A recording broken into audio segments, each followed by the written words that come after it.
Okay. Welcome, everybody. Welcome to the World Farmers Markets Coalition September monthly studio. We have a very exciting topic. As you know, I'm preserving direct selling at farmers markets. Tiago Nasser, our board member and keeping the fort down in Brazil, will be the main presenter, and he's going to lead a very interesting conversation with our Central American colleagues and subject experts from Jamaica, Marva and Carlos. I'm going to share screen. Oh wait, before I do that, I'm going to drop the message I dropped one more time. This time Spanish going out first. So please set your language in the interpretation option to the language of your choice. So when Spanish is spoken, you will hear English, and when English spoken, you will hear Spanish. I know for many of you, this is not your first rodeo, as we say in English. Okay, so I think the connection is working now, so great. Preserving direct selling at farmers markets. I know this might, be not really a big problem or big challenge in some markets, in some locations, some geographies, but this is more often than not a big challenge that, one of the big challenges that farmers market managers have to work with. So we wanted to today hear about what these experts have to say. So Tiago, like I said, will be leading the conversation, and we have Marva and Carlos for the session two from Jamaica and Peru, respectively. So we're gonna do everything we can to leave 25 minutes of conversation among these three people, and then 15 minutes for the open discussion. But in the meantime, please do not wait to drop comments, your reactions, questions in the Q&A, or chat, whatever is more comfortable for you. I will be monitoring the chat and Q&A box. So community agreements, hopefully after a while, we're all gonna memorize this. We are you are investing a precious hour of your time in this month to be with us. So let's be present and stay engaged for the 60 minutes we have. And we are literally from all over the world and 24 time zones. So of course we have multiple and varying viewpoints, and we will welcome and honor them, and we will hold our judgments. How can we not have that? And disagreements softly, with respect for one another. We're going to trust the intent of the speaker, but also acknowledge the different impact that it may land on. It may land on different people in this room. We will listen to learn, but also ask to understand instead of assuming and not understand or misunderstand. We will make space for other people to speak and take your space if you need to. But we're also going to be mindful of the short time that we have. So let's think in sentences. This is my favorite saying because somebody told me this and that just stuck with me forever. Think in sentences and not paragraphs. So keep your comments short so we can hear from as many people as possible. Okay, Tiago, again, I'm gonna say this every time I see this photo, my favorite photo of the world. Tiago launched the Junta Lookout in Rio de Janeiro, Brazil back in 2014, and that he's the founder and also the current CEO. He has a doctoral degree in political science, and farmers market was a tool for social movement. That was his research, looking at the roles of chefs in raising awareness in public and social movements. He's an editor of Feira magazine, among other things. He writes, and he's a member of Rio de Janeiro Organic Production Commission, and he's a proud inaugural board member and also a board member representing the Central and South America. Tiago, I'm going to introduce the other two before I hand it over to you. So Marva Allen Sims, Jamaica has been our member for, since last year, but Marva, I met Marva in person for the first time at the last GA 2 months ago. She is a member of the Jamaica Network of Rural Women Producers. She's also a director in the Ministry of Agriculture, Fisheries, and Mining, with over 13 years of experience in training and development for the ministry's close to 1,000 employees. That's a big job. And she's been at the various functions within the Jamaican government, all have to do with farming and farming community. She has, well, as you can see, 3 decades, a lot of experience working with different portfolios, but really overriding areas of agriculture. So I'm very excited to hear very unique government perspective from Marva today. And she's also, when she's not working many hours a day, she's also a health volunteer where she assists conducting health screening. That's public health for persons in various communities. So welcome, Marva. Robin, Yeah, can I just interrupt you for a second? I think of we're having the course. same issue we had in the morning that I don't know if you Oh, are, really? yeah, you're going forward with the Hmm. slides, but we can only see the cover, the first one. I'm so sorry. Do you want to share your screen? Let me try doing that. Yeah. Sorry, Fox. Folks, this is the hotel. Earlier was a different Wi-Fi that didn't work very well. Um, let's try this. Let's Thank try you for this. your patience. I had the whole slide of Marva's photo. Wait. Not this one. Sorry, everybody. This is something else. Just a second. Get this right.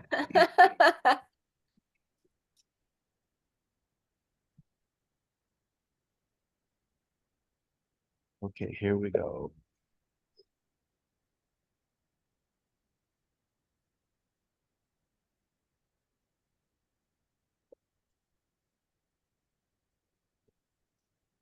Can everybody see Okay. now? Thank you. Yes. So we So, were yes, you, this is right. Carlos. Let's stay here for a minute. Let's give Marva the justice for the slide that we have made for her with her beautiful photo. So what I just, but we will share the slides, by the way. So you will have this in writing as well. I was saying that, when she's not working so many hours, she's also a fervent public health volunteer where she assists in conducting health screening for people from various communities in Jamaica. So thank you for being here, and we're very proud to have you speak today. Um, do you want to continue slideshow? Yes. It's in the Uh, upper right-hand corner. yes. Just a second now. Here we go. Oh, God. Did I leave the screen? Can everybody see the screen? Okay, fine. Yes, but you go into the slideshow mode. Yeah. Okay. Let's go back to There we Marva. And go. then the next one, Carlos Lazo. So he's from Peru. He's the general manager of um, Agroferias Campesinas, an organization that we love for over 10 years. He's a professional in agricultural sciences and different degrees, as it shows on the slide. And he's also right now pursuing a master's degree from Costa Rica. He has experience in the formation of value chains for agricultural products, strengthening organizations of small producers. And one of many things he's doing is farmers market, and he's a specialist in the commercial linkage of small producers in the local market. And he's a professional coffee roaster and promoter of Peruvian coffee. Welcome. Okay, so I'm going to hand it over to you, Tiago, and let's go from there. Okay. Thank you very much, Robin. It's a pleasure to be here, see so many familiar faces of friends and colleagues. And I'm especially happy to be able to learn more from Carlos from Agroferias Campesinas, which is an initiative, a project I've admired for a long time, and also get to know more from Marfa. We had a wonderful first session in the morning with lots of great insights and exchange. So what I'll try to do here is just try to set up this conversation. We'll open it up later to Carlos and Marva based on a few questions, and then we'll open up to everybody.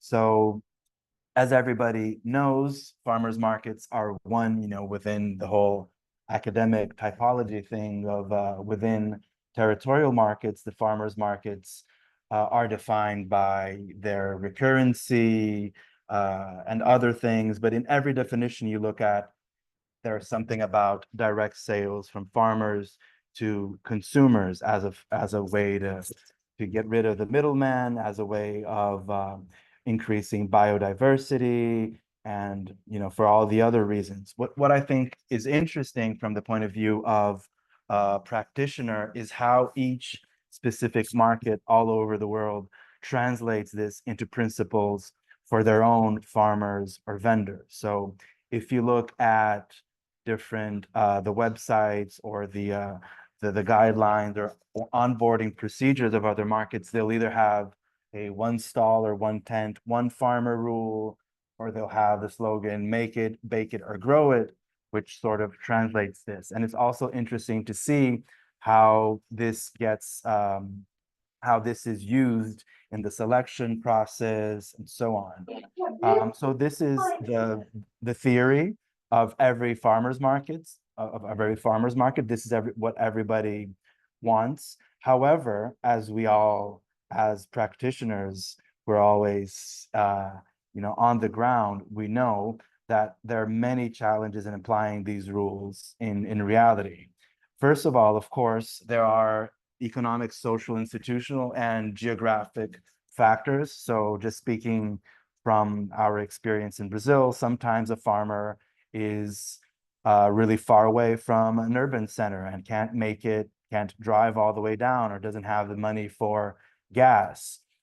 Sometimes there are institutional factors such as governmental rules, or earlier this morning we talked a lot about SPG systems for organic producers that are also can be conducive to making sure direct sales are preserved. As I mentioned, economic issues. Sometimes farmers just can't make it to market. They have to organize in different ways. And sometimes there are social issues. Farmers might not want to be at a farmer's market, for example, or it might be really hard to communicate this to market goers. People might not understand the value of direct sales. Another factor, and this also came up in the morning, is that farmers change over time. They might begin small, doing just one crop, and over time they start growing other crops, or they start doing value-added things, or they start working with other farmers. So this means that the landscape and the profile of farmers is evolving, is always very complex.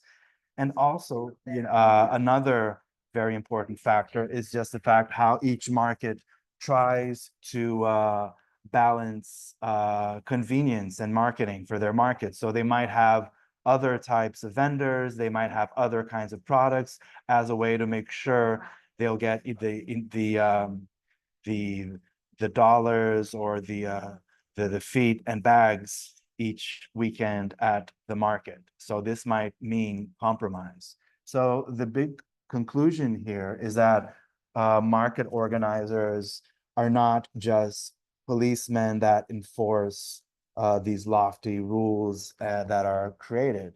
In fact, our role most of the time is being very savvy in communicating and negotiating what direct sales means, both to farmers and also to market goers, and how they are enforced. So this is a lot more fluid than just having a rule and applying it, as all of you must know, and I'm curious to hear about.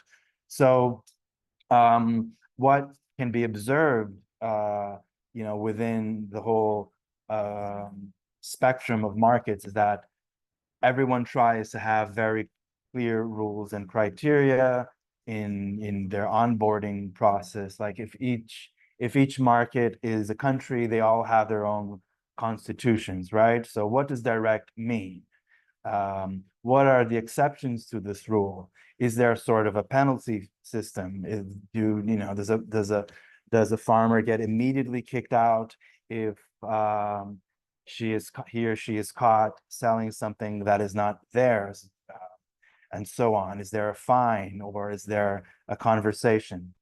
So once these rules are etched in stone or print inked on paper, there is the matter of how to monitor and dialogue with markets, because we are doing markets every day or every weekend. How do market managers keep track? Do they receive? Are they informed from vendors? Do they send people to look? Do they have, are there institutional or governmental systems that enforce that markets must, make sure that they have, that everything is traceable? Is this the sort of thing that comes up through tent gossip? Oh, that guy over there is not selling something that he produced. So this is another issue that all markets end up dealing with. And what experience shows that along with rules and practices and procedures are the values and the culture that usually is a positive element in making farmers markets efficient uh, and positive. So transparency and trust are a very big issue, so that this becomes part of the ethos and DNA of each market, so that both consumers and farmers know what direct sales mean, and this creates trust. And the more trust there is, the less you probably have to spend time and your patience dealing with enforcing these rules. And what we also saw in the morning, and this is an insight that was added last minute here, is that direct sales is, for the most part, something that adds value to the market. So all of us, in some way, in the signs that are used on our website, in our social media, we are trying to to show that we are a direct sales market, and that this in turn sometimes this is not immediately perceived as a value for farmers and vendors, but through time and through money, many times, because people are willing to pay an extra dollar or peso or rupee or whatever it is, people are willing to spend an extra dollar, to spend more time at markets, and they also feel better knowing they're buying directly from a farmer. So this is sort of the general framework in which markets usually apply the idea of direct sales. And so now I'll just bring a few practices that we have adopted at Junta Local, coupled with some stories to get the conversation going. So in terms of rules and curatorship, we don't have a very formal definition of direct sales. We use the term local as sort of a proxy for what direct sales mean. But usually we mean that when we say local, it means that we are in direct contact with the farmer. So the farmer is directly responsible for all the items that are sold at his or her tent or stall. Usually it also means small scale, because of course, if you're big organic or a huge monoculture, you won't be able to be there in person. So what we have learned also is that it is a lot more about the people than the product. So we have a few exceptions to the rule that each person at the market must be a farmer, and the products must be produced by them. So for example, if it's a product that is not available in Rio, either because of the weather or the geography, like if we have olive oil, we will also work with small local producers from other states that might be, this being Brazil, this person might be located 500 miles away, but we know who that person is. if there's a question about the how the product is made, how a certain product is grown, we can ask directly and we have information. Also importantly, during our onboarding process, we ask each vendor or farmer to inform what will be sold and if there is anything that is not grown or produced by that vendor. So, you know, we will make a selection, make sure that they make sense within our general rules, and then we will give that the seal approval or not. And this also creates a channel of communication during, you know, during the whole year. Like, so if another product has been developed or if they're having a hard time, you know, with a certain crop, either because of weather, you know, and this is becoming a lot more frequent because of extreme weather conditions and climate change, you know, crop failures are becoming a lot more common. So sometimes farmers, they will organize in groups, and so for example, if one farmer doesn't have carrots, he'll be selling carrots from a farmer on the other side of the hill that wasn't as affected by heavy rainfall or drought, just to name a few situations. So once we have these channels of communication set up, it's a matter of trust. You know, we don't need to be there every day looking at each product and asking where it came from or going to every farm, even though we try to visit farms as much and as frequently as possible. But it's all about trust and people knowing that preserving direct sales is a benefit not only for them individually, but also as a collective.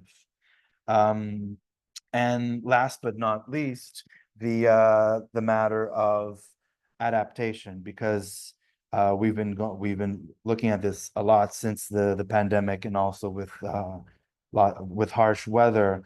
Farmers, they grow, you know, they sometimes start with one crop and then they start diversifying, they build links with other farmers, and they create different networks in order to reach the market. So in the same way that people in rural communities and working the land, they adapt and they're constantly changing, our markets and our rules and onboarding process and different ways of dealing with communication needs to change. So these are sort of the values and the lessons we have learned through Junta Local. And Robin, I don't know if you want to step in right now before we start the conversation, or if I should just go on. You keep going. Okay, so basically we have a few topics for the prompt conversations with Carlos and Marva, and we'll probably start with with the rule. So I'm very curious, and I will start this time with Carlos, because you know your market, Carlos, is called Agroferias Campesinas. So it's a farmers market, even in the name, right? And I'm very curious to listen to hearing from you, like how do you select, you know, what is the most important thing in selecting your farmers and making sure that they're doing direct sales? Do you want to stop sharing screen? We can do that. Hola, sí. Hola Tiago, muchas gracias a todos los que nos acompañan por su tiempo. Bueno, a ver, nosotros nacimos hace 11 años y estábamos como buscando un nombre que sea transparente, porque en nuestro país, en Lima, hay muchas bioferias, ecoferias, ferias orgánicas, pero no necesariamente los participantes cumplen con las reglas de su nombre. Y nosotros queríamos hacer algo realmente transparente, y nosotros, porque por ejemplo acá en Perú, para tú tener la certificación orgánica, te cuesta $3,000 al año, y cada año tienes que que pagar y renovar. Entonces, lógicamente, para un pequeño productor es inviable, ¿no? Entonces, por eso nuestro concepto es un concepto más de comercio solidario. Nosotros aseguramos de que los participantes sean productores. O sea, nos hemos dado el tiempo para poder viajar, para poder buscar, para poder evaluarlos y para poder invitarlos. Es más, una regla básica de nuestra agroferia es que el productor esté presente en el puesto.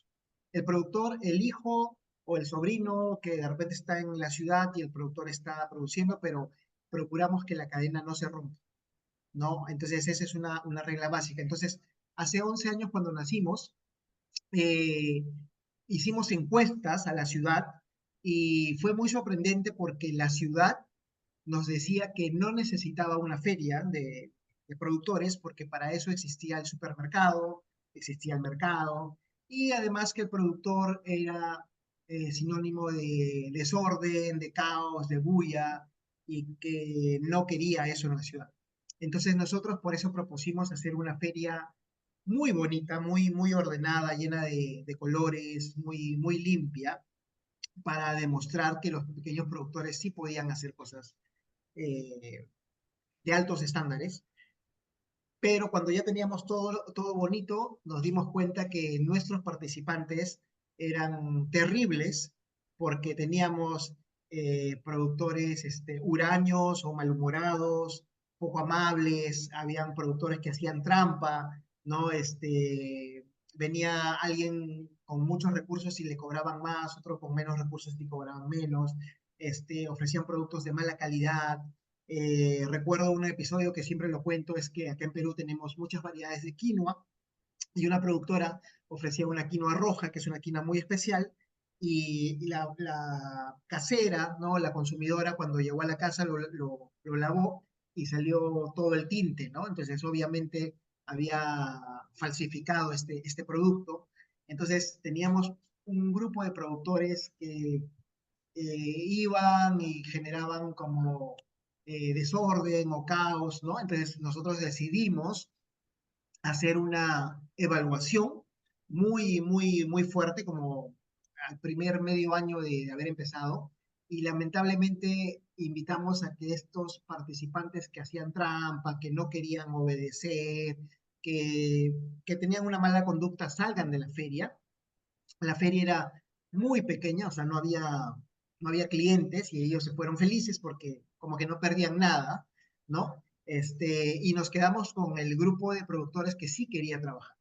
Entonces, un aprendizaje para nosotros en estos 11 años es que la feria no es para todos los productores, sino es para productores que realmente quieren emprender, que quieren innovar, que quieren generar un vínculo directo con el mercado, ¿no? Entonces, Oh, y para eso en estos años hemos ido capacitándolos constantemente porque lamentablemente en el Perú el agricultor no tiene la educación financiera para hacer negocios, ¿no? Muchos siembran a pérdida, entonces nosotros los hemos capacitado en atención al cliente, en marketing para que puedan poner la marca a su empresa. Entonces como que ellos han ido mejorando y en estos 11 años nos hemos convertido en la feria más grande de Lima, ¿no?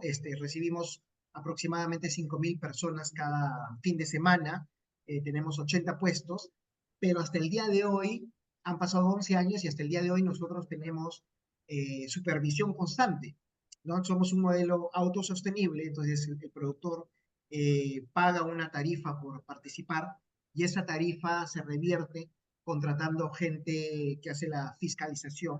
Los mismos productores no lo hacen porque años antes decíamos, ya, bueno, entonces tú te encargas hoy día de cuidar a la feria claro. y sí, perdón. So hold on right there, because I'm going to go back to that point that you hire people, Agrofedes hires people to monitor, right? Because probably it was an issue before to enforce. But before I ask you a little bit more about that, which has to do in enforcement, let's go to Marva, because I'm very curious to hear that if she has, because you said that I think you went through a process of convincing that having the farmer, it's not just about farming, but it's about, you know, being direct, but also about sales, right? Because they have to be good at sales as well, right?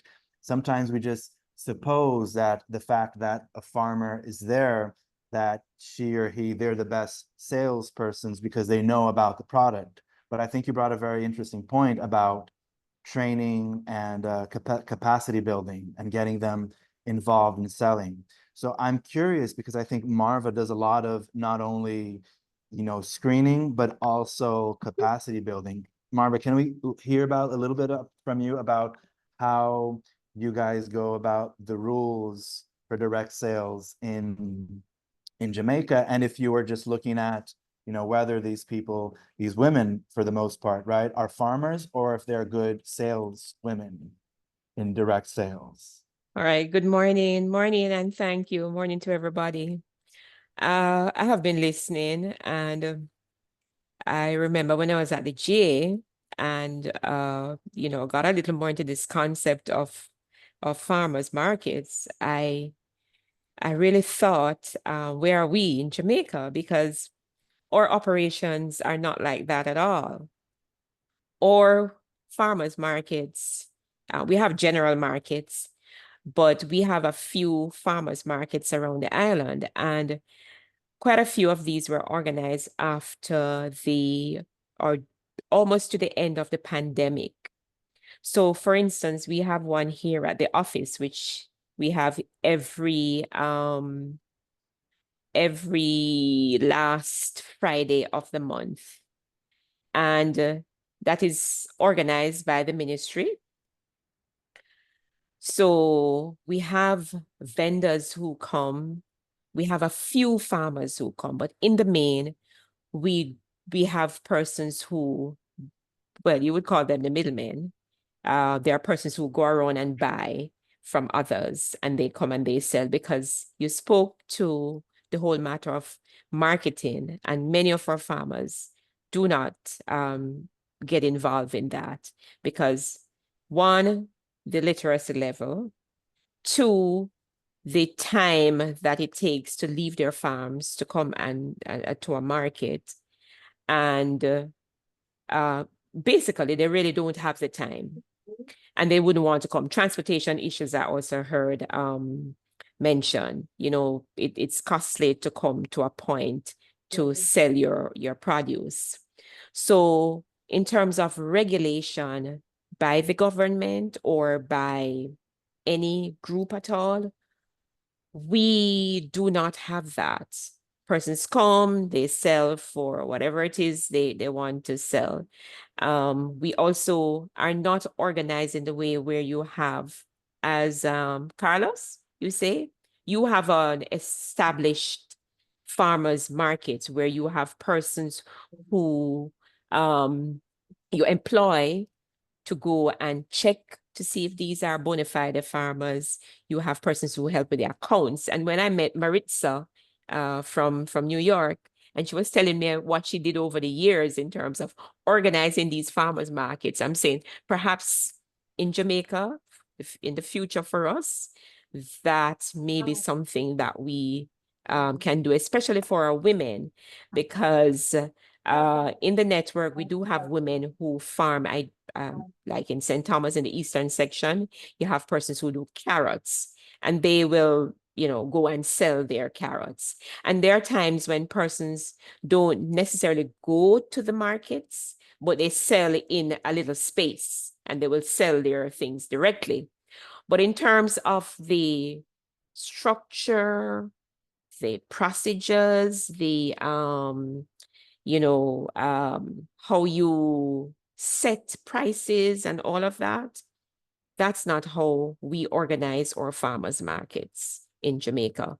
We do have, in terms of education, I work with the government agriculture ministry, and our largest agency is the Rural Agricultural Development Authority, and they are the ones who are in direct contact with the farmers. So when you talk about like agribusiness and helping them to go beyond the point of just farming and get a little into marketing, they educate them.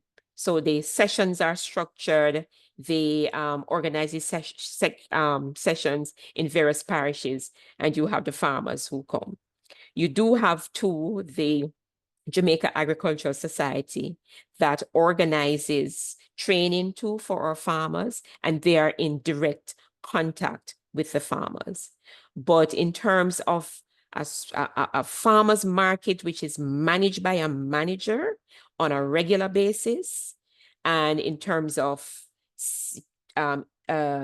ensuring that the persons who come are bona fide farmers, we have not reached that level as yet. Okay. Interesting. Okay. Yes.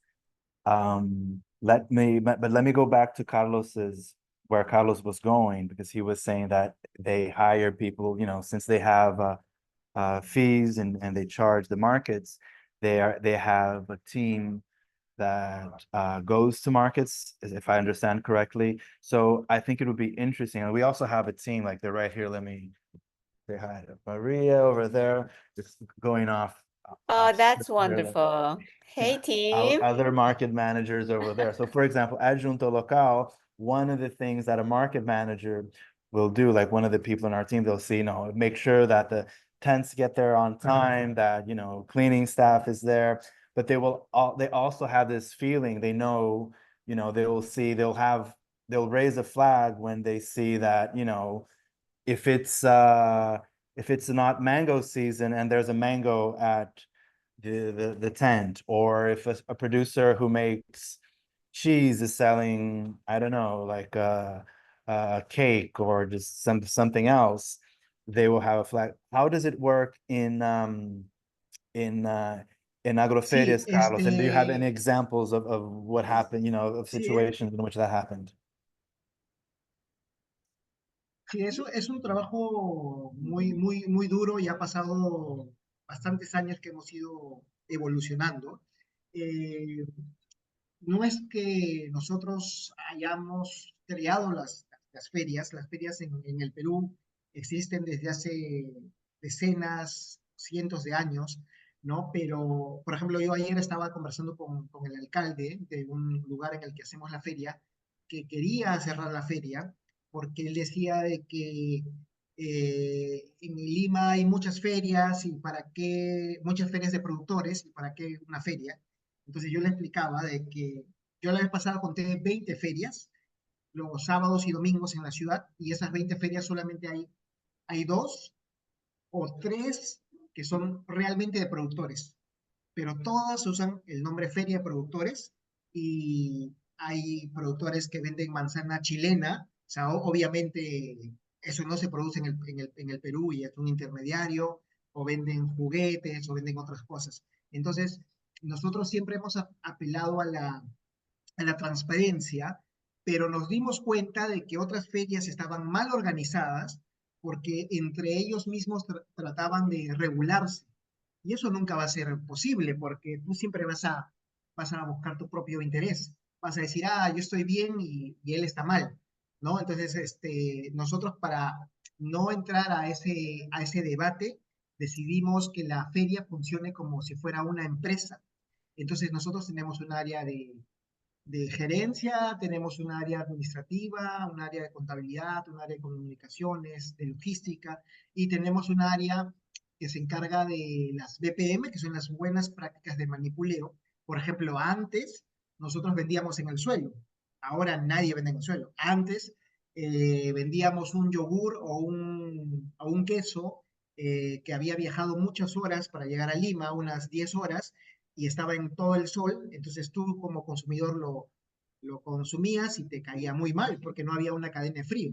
Ahora es una exigencia que todos los que ofrecen lácteos tengan una refrigeración. Entonces en los años hemos ido siendo cada vez más estrictos y tenemos principios muy claros, pero también sencillos, porque creo que todos tenemos un hogar y nuestro padre o nosotros a nuestros hijos le hemos dicho, oye, hay que cepillarse los dientes después de comer, hay que saludar cuando viene alguien. Entonces son cosas que te fastidiaron en algún momento, ah, bueno, está bien, pero luego, ahora de adulto, nadie nos exige lavarnos los dientes, porque ya quedó innato en nosotros.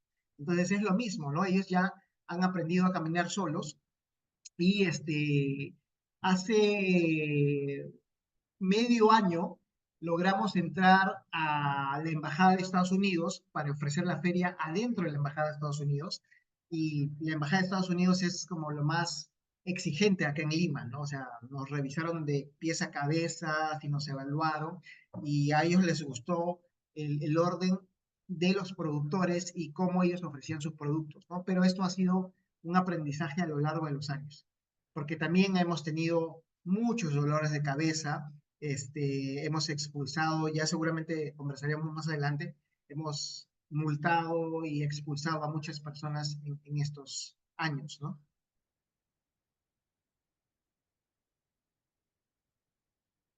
Right, yeah.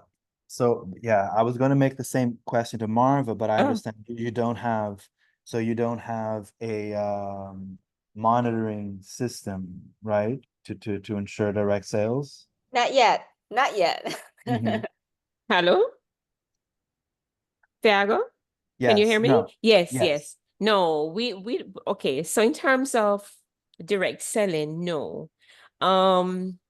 We have cooperatives. We have a few cooperatives which do operate. But then again, we spoke about the trust issue.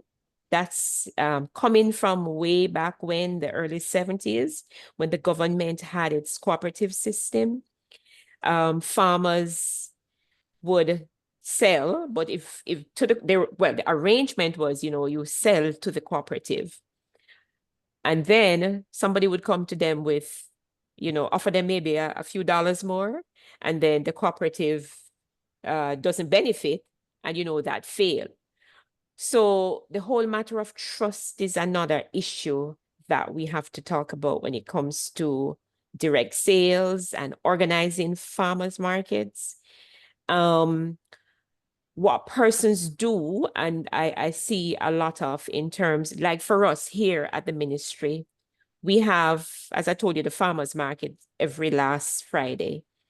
But we do have a farmer himself who comes every week, and he's just one person. He comes every week. So what he does, he takes what he farms, and then he also buys from the farmers in his community. So that's in St. Elizabeth, the bread basket. So he comes to us, and you say, people, we have a huge market in Kingston, downtown Kingston. That's a Carnation market. Now that's where you have farmers, you have higglers, everybody, the middleman.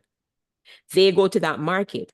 So we at the office and people who are in the surrounding areas, rather than going down to Carnation Market, we buy from this farmer who comes. And if we need something, we would say to him, get it for us, and he'll take it to us on Friday. So he comes on a Thursday, and then on a Friday he will buy more stuff and take it to us. Gotcha. So in terms of pricing, the government, we put out this ministry, we monitor prices, but we are not mandated to set prices. Okay, so it's as a guide for the consumer. So we will say, because we just had the hurricane, so we'll say, okay, sweet peppers went up to like $1,200 per pound. Okay, 1,200 Jamaican dollars per pound, and the ministry would say, okay, sweet peppers are really supposed to be selling for $200, but then of course it was scarce. And each week there's a unit that monitors the prices and put those prices out. So it is your choice as a consumer to buy from there, and they do monitor the prices in the supermarkets as well. So you have a guide, but there are no set prices because we are in a free market system, right? Interesting. Yeah. Good. Well, can I jump in here, Tiago? Yes. Please Just looking do, at the Robin. time, we got Yeah. 13 minutes. I want to open it up to the floor. Guy, we could talk about this. We could write a book about this. And earlier from the earlier session, Tiago, what you wrote and what you said, people over product, that really kind of like stayed with me. It's kind of like simple statement, but it's really deep. You, not me, but you, farmers market managers in this business, direct selling is like the essence of our definition, and yet there are all these human challenges and structural challenges. It's none of the people's fault. How do you balance that? How do you make sure you choose people over product while generally retaining the authenticity of direct selling? Does anybody in the room have any example to share, or any of the like a good example of how you might have caught your vendor from not selling their stuff, and how did you deal with that? Robbie has a great example from Alaska about salmon. If people didn't read it, check it out. It's very Robbie, interesting. do Yeah. you want to speak up? Can I spotlight Oh, you? actually, Amanda, sorry. Oh, Amanda. Sorry, Amanda. Well, Oh, that was years ago. The markets that I used to run had, I mean, this wasn't a catching people, but this was a question about accepting a vendor for our indoor market. So we had a vendor wanting to sell Alaskan salmon, and we're in Michigan. But seafood was definitely something our community was interested in. And this is a family who like split their time between Michigan and Alaska. So it was definitely like the producers. We had no doubt about that. But it was not a local product. So that was an interesting debate, and we allowed it in the end, and people loved having it. But boy, that was something that was from like clearly very, very far away. But for our mission was it was all about local, but it was about food access first and foremost. And that was a product, and we didn't have competing products. We didn't have like a bunch of local fish. so Or we might make a different. that was your rationale for deciding, not that you consider that as local by extension, but so what was the deciding, I guess, reason? I think it was, okay, it's been a lot of years, so I'm trying to remember. But I think it was really about that, like, this was something we didn't have that would fill a customer need. It wasn't competing with other local products because we didn't have other local seafood. And it was a direct producer. It wasn't someone just going and randomly buying. And so we were supporting a producer who did live in Michigan in part. So we weighed it, and it was desired in the end. Yeah. So the retaining the direct selling and Yeah. maybe being creative with the local definition. Yeah, Great we do that a example. lot at Junta, like for example, for olive oil or wine, which will be, these things are things that can be adapted to the climate here, and something that we simulated. Carmelo brought the example of artichokes in northern Italy earlier in the morning. But while people can't grow grapes here, olives, like we do exceptions for small local producers from other states that can either come once in a while, or they have someone that can represent them. And I think Carlos had like a rule, like it's either the farmer or someone in the family, or sometimes it's like someone close to them that is once again, the word trust, a trusted salesperson, and not just some random person. Carlos, do you have any other examples of exceptions or Sí, situations that you dealt with? Maybe a couple of minutes. algo que me, Just really sí, quick. súper rápido. Algo que me olvidaba mencionar es que nosotros no cambiamos de productores, es decir, que nuestros productores tienen años con nosotros. Entonces ahora hay mucha gente que quiere entrar y nuestras reglas son claras. El productor que quiere participar con nosotros tiene que hacer una declaración en la que dice qué ofrece. Por ejemplo, acá nos acompaña el presidente de Agroferias, Jorge, y Jorge vende solamente arroz en la feria. Nuestra propuesta es que cada puesto sea el mejor productor en eso, especializado. Jorge puede tener gallinas, puede tener otras cosas, pero en la feria solamente tiene arroz. Esa es una regla clara para nosotros, que es especializado con lo que tú te inscribes: lácteos, café, chocolate, hortalizas, ¿no? Entonces, cada uno está como muy, muy regulado. Si alguien quiere añadir un nuevo producto, tiene que hacer una solicitud formal para There's a whole evaluarlo y para process. decir sí, Yes. está bien, Yes. adelante. Otra de las cosas es que nosotros trabajamos mucho en lo que es el precio justo, porque nuestro principal conflicto con la ciudad es que el productor no puede ser como un mayorista porque su precio es un poco más elevado.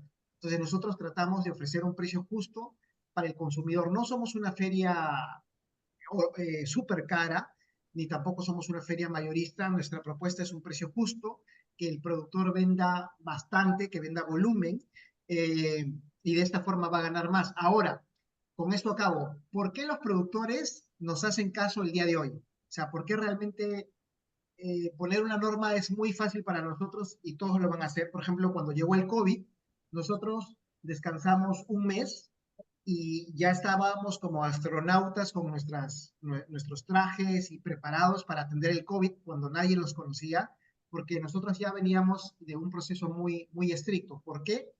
Porque nosotros hemos descubierto que nuestros clientes son los clientes de siempre. Es decir, que acá en Perú usamos la palabra caseros. Entonces los consumidores los vemos todos los domingos. Si tú defraudas a esa persona, ya perdiste una Ujú. venta. Nosotros una vez Trust. hicimos un ejercicio, hicimos una capacitación y dijimos, cada uno piense en su mejor cliente. Por ejemplo, ya yo pienso en María. ¿Cuánto te compra María? María me compra, por ejemplo, $40 cada domingo. Al mes son $200. Al año son $2,000. Por 10 años que estamos acá, esta persona te ha comprado $20,000. Entonces, oye, si tú realmente cuidas tu honestidad, tus productos de calidad y tratas muy bien a María, vas a tenerla siempre y esto va a crecer. Entonces, eso es lo que tratamos de hacer, ¿no? De Carlos, cuidar mucho nuestras it's a ventas. great example of keeping increasing trust among the consumers as you are dealing with all the challenges that you're speaking about. Megan, do you want to speak for a minute about what you wrote here? Hi. Sure can. And I see, I know Bilal from the Food Trust is on the call, and he was my coworker at Running Markets before. So we had a system of for vendors to make formal requests. Our motivation was food access, like Amanda was saying. So that was how we made determinations if there wasn't spaces for folks to get that produce nearby, and the vendor had a way of buying it in, or felt like it would bring more customers to their market space. We would allow it, and we wanted clear signage of like where you got it from, the location or the farm information to be on there, which I feel like that was the issue with compliance. It was just then making sure folks kept those signs. I mean, I feel like we always struggled with just making sure everybody had their signs up, but that was our motivation, was food access, and if there was like a strong enough reason for it, or if it, if like folks were saying earlier, if that farm like didn't have a good sweet potato crop, but their neighboring farm did, to still have that variety. Great, thank you. I love your background, FMC. I think that that reminds me the earlier session. What was it, Tiago? Participatory something. PGS. What was the acronym? PGS. So basically, there's a accountability. PG. Yeah. What does it stand for? A participatory.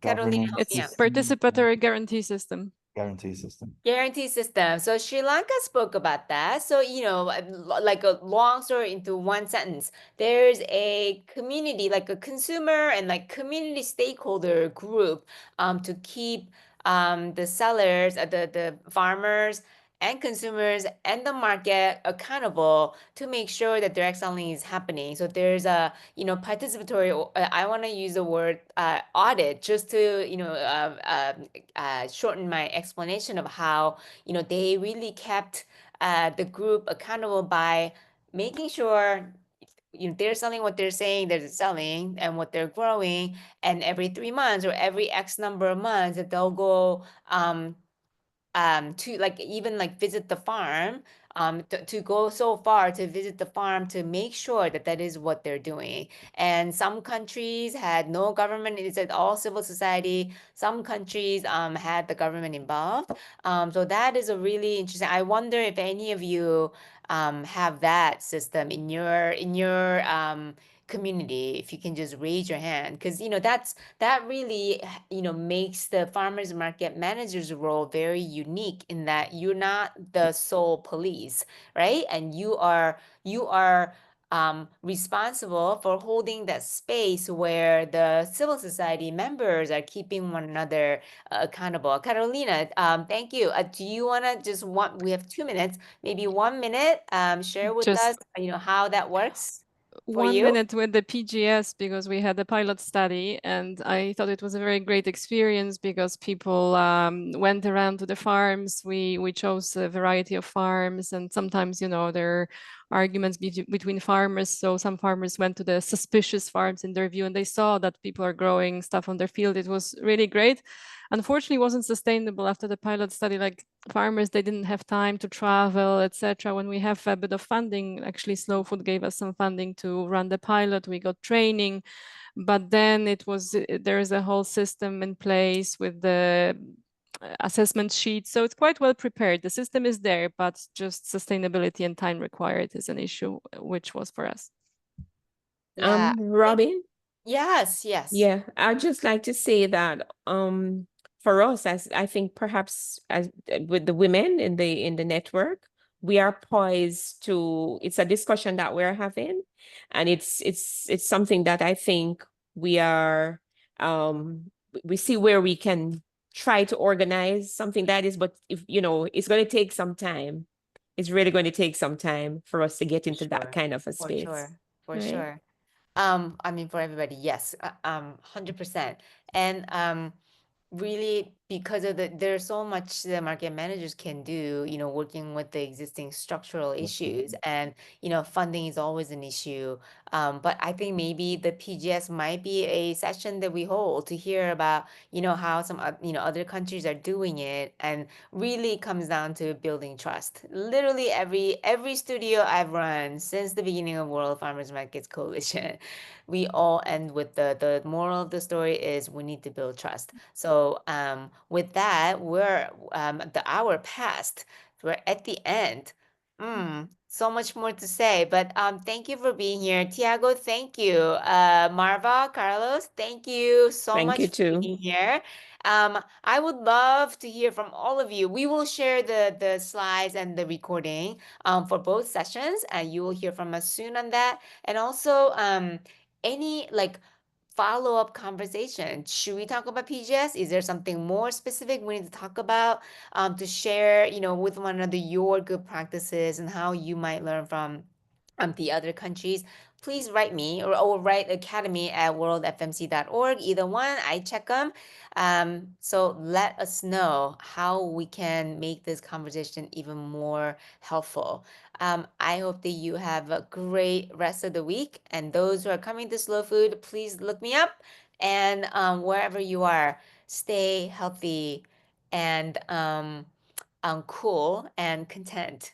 Thank you so much, everybody, for being here. Thanks. Thank you, you, Robin. Robin. Thanks. Bye-bye. Bye. Bye, Thank you, Thiago. Carlos. Bye. Bye.